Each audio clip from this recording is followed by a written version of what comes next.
नमस्कार. कशा आहात सगळेजण? माहीत असणार तर वातावरण एकदम ढगाळ असं झालेलं आहे आणि आज चला तुमच्यासोबत रेसिपी पण शेअर करते आणि थोडंफार रुटीन पण. तर तसं तर माझं सगळं काम झालेलं आहे ऑलमोस्ट. आता मी दुपारचं जेवण बनवणार आहे. तर मस्त आज भरलेलं दोडक्याची भाजी बनवणार आहे, तर तीच तुमच्यासोबत शेअर करणार आहे मी आज. त्यामुळे व्हिडिओच्या एंडिंगपर्यंत नक्की राहा. तर आता सध्या तरी भात चढवलेला आहे मी आणि त्याचबरोबर थोड्याशा कमेंट्स आलेल्या माझ्या.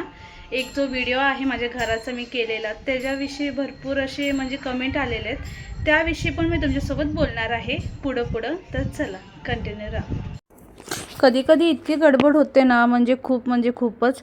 आज मी विचार केलेला भरलेलं दोडकं बनवायचं, पण ॲन टायमाला असं झालं की ह्यांना म्हणजे 12लाच बोलवलं कामावर. त्यांचं आता सेकंड शिफ्ट असते, पण 12लाच बोलवलं. त्यामुळे मग मला ना इतकी गडबड झाली. मग म्हणलं चला आता साधी सिंपल आपली जशी आहे तशीच करूया.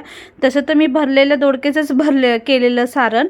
आता शेंगदाणे वगैरे भाजून मस्त लसूण वगैरे निवडून मी सगळं सारण त्याचंच केलेलं, पण मला वेळच नव्हता आणि इतकं झटपट मला बनवायचं होतं आणि टाईम पण झालेला 11:30 होत आलेले. त्यामुळे म्हणलं चला अर्धा तासात जेवढं होईल तेवढं आपण आता पटकन असं बनवूया. आणि पीठ वगैरे तर मळलेलंच होतं म्हणून एवढा लोड नव्हता. भात एका साईडला लावून दिलेला मी आणि आता दोडके वगैरे साफ करून घेत आहे. तर आता शेंगदाणे पण एका साईडला फ्राय होत आहेत तोपर्यंत. आणि कधी कधी इतकी खरंच ना गडबड होते ना, आपले हात म्हणजे थांबत नाहीत, पसारा तेवढंच होतं. आणि गडबडीत माहिती का अजून जरा जास्त हे होऊन जातं. आणि आपल्याला फक्त एकच असते की बाबा पहिला फास्ट करायचा आहे स्वयंपाक वगैरे, कारण की जरा लेट झालं की मग हे डब्बा पण नाही घेऊन जाणार. त्यापेक्षा ना आपलं कामं जे आहेत ना ते साईडला ठेवून पहिलं आपलं हे करून घेऊया. तरी माझे कामं सगळे झाले होते सकाळचे जे असतात आपले आवरून. आणि पण मला आरोला पण घ्यायला जायचं होतं, 12 12:15ला जायला लागतं, म्हणून मला सगळ्या विचार करून सगळ्या गोष्टी पटकन करायच्या होत्या. बरं आता कमेंटवर आपण बोलूया. तर माझं जे घर मी जे खाली केलेलं आहे, तर खूप जणांना म्हणजे भरपूर प्रकारचे प्रश्न पडले होते त्या घरामध्ये की बाबा तुम्ही हप्ते फेडले नसतील म्हणून तुम्हाला हे घर विकावं लागलं असेल, किंवा म्हणजे इतक्या लोकांनी आणि चांगले तर इतके लोकांनी कमेंट केलेत ना, खरं माझं मन भरून आलं ते बघून ना. मला इतका म्हणजे धीर भेटला ना, म्हणजे खरंच एवढे म्हणजे चांगले सगळ्यांनी ब्लेसिंग दिलेत ना की मला असं वाटलं की माझं होणार म्हणजे होणारच. आता त्यापेक्षाही चांगलं होईल हे मला स्वामींवर पूर्णपणे विश्वास आहे. पण कोण असे येतात ना कमेंट करणारे, म्हणजे इतकी नेगेटिव्ह कमेंट करतात ना, काही पण फालतूगिरी हे ते म्हणजे असे काय पण मी खरं सांगते माझ्या मनातून आलेल्या त्या गोष्टी होतात आणि मला खरंच खूप फील झालेलं. आणि मी व्हिडिओ बनवायच्या अगोदर पण इतकी रडलेली ना. पण एक म्हणतात ना, आता मी यूट्यूबवर गेल्या 3 वर्षापासून आहे आणि माझ्या भरपूर जुन्या पण आठवणी आहेत. आणि आपण कसं असतं ना, जे यूट्यूबर आहेत ना त्यांना माहितीच असेल की आपण काही गोष्टी असे कॅप्चर करून ठेवल्या आणि त्यानंतर ना आपण बघितलं ना, त्यावेळेस आता पण मी तो माझा व्हिडिओ बघितले ना, आतासुद्धा माझे डोळे भरून येतात. कारण की त्यावेळेस तशी मुवमेंटच होती, म्हणजे व्हिडिओ बनवून आपल्याला कंटेंट द्यायचा असं काहीच विचार नव्हता. पण लोकांनी त्याचा वेगळाच विचार केलेला, काही लोकांनी बरं का. बाकींनी तर इतका चांगला प्रोत्साहन दिला ना खूपच.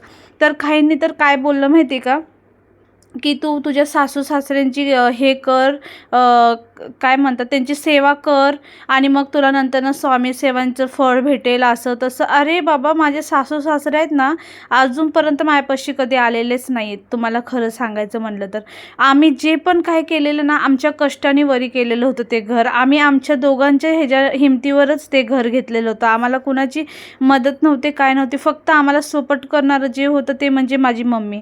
माझ्या मम्मीने दिलेले होते आम्हाला त्या घरासाठी पैसे आणि आम्ही आमच्या हिमतीवर घेतलेलं. आणि आमचं लोनचं वगैरे त्यात काहीच प्रश्न नव्हता आणि बँकेने वगैरे पण घेतलं नव्हतं. भरपूर जणांचा प्रश्न होता, बँकेवाल्यांनी घेतलं असेल ते म्हणजे हप्ते फिटले नसतील म्हणून वगैरे. तसं काहीच नाही आहे.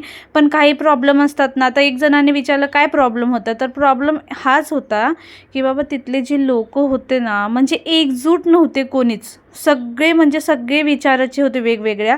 आता समजा काय आपल्या सोसायटीमध्ये झालं ना, तर सगळे एकत्र येत नव्हते. त्यामुळे ना भरपूर असे प्रॉब्लेम व्हायचे. मग एकच जण किती बोलणार आहे नाही का, बोलून. मग त्यासाठी ना आम्ही खूप कंटाळून गेलो. आणि त्याचबरोबर पोरांना वगैरे पण खेळायला व्यवस्थित अशी जागा नव्हती.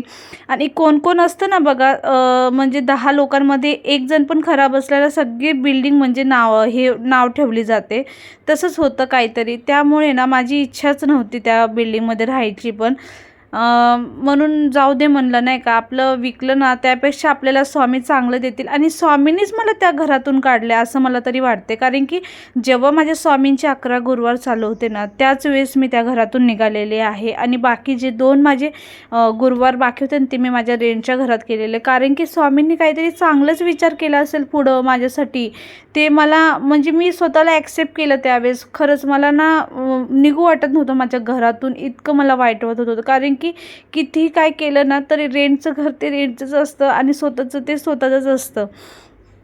पण ते आपल्याला माहिती आहे, आपल्या फिलिंग्स दुसऱ्यांना आपण नाही सांगू शकत. तरी पण माझ्याकडनं म्हणजे ते अचानकली म्हणजे रेंडमली मी विचार पण केला नाही. पण मी असं मला वाटलं की एक मोमेंट आपण आपलं कॅप्चर करून ठेवलं की म्हणजे पुढं चालून आपल्याला त्या गोष्टी लक्षात राहतात. आणि आपल्याला काही 2 दिवसासाठी करायचं नाही आहे, नाही का, यूट्यूबला वगैरे असू दे, काही पण असू दे. मला ना माझं हे म्हणजे आवड पण आहे, मला आवडतं पण बरं का. ह्या गोष्टी सगळेच जण करतील असं नसतं. तर कुणाकुणाला आवड असते ते करतात. पण म्हणून माझं ना तुम्ही बघा वाटलंच तर जाऊन. 4 वर्षाखालचा पण व्हिडिओ आहे माझा, पहिला व्हिडिओ. आणि माझे मयंक जे आहे ना, मयंक माझा 6 महिन्याचा पण नव्हता. आता तो सध्या 5 वर्षाचा कंप्लीट होऊन 6वा लागेल. मग विचार करू शकता तुम्ही तो किती लहान असल्यापासूनचे मी व्हिडिओ बनवत आहे. तर असं होतं माझं. तर असेल तुम्हाला कळालंच असेल आता. तर मला रेसिपी दाखवता अर्जंट ह्यांना कामाला जावं लागलं. त्यामुळे मी पटकन असं आवरलं. पण भाजी मस्त झाली आहे बघा. आरव पण जेवतो. तर आता मी जेवतीये. ह्यांना दोघांना शाळेतून घेऊन आले मी. आता जेवण वगैरे केलं. आता ह्यांना 2 वाजता ट्युशनला सोडणार आहे.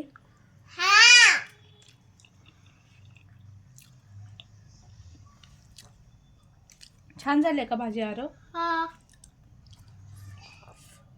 मस्त झाली, एकदम सोपी आहे, पटकन बनते.